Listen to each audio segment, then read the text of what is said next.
Hello guys, and welcome back to this channel, where today guys, I'll be showing you how you can actually go and remote access in AnyDesk.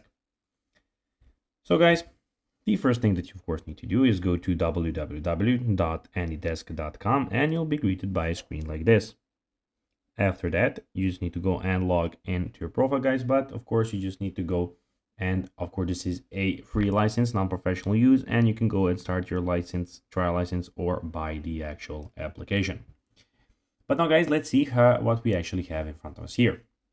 So we have the news, favorites, recent sessions discovered, and invitations. In the top right corner, we have your settings, set password, and some other things about your profile. But now guys, let's see how you can actually go and remote access in AnyDesk. So the remote user provides their AnyDesk ID or alias.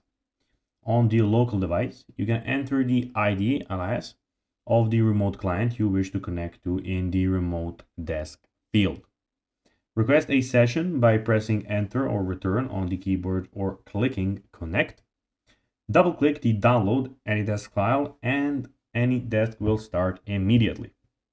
After that guys, what you need to do is enter the ID or alias of the remote device into the field under remote desk and then click the green connect button and enjoy their fast and simple remote software solution. So guys, that will be everything for this video. I hope that you found this video informative and entertaining guys. If you did, don't forget to like this video, share it, subscribe to the channel, and put the notifications on, as guys, this really helps us grow our channel. So if you have a few seconds, it will be pretty cool if you could do this for us. So guys, as I said, that will be everything for this video. I hope that you enjoyed it, and guys, as always, I'll be seeing you in the next video on this YouTube channel.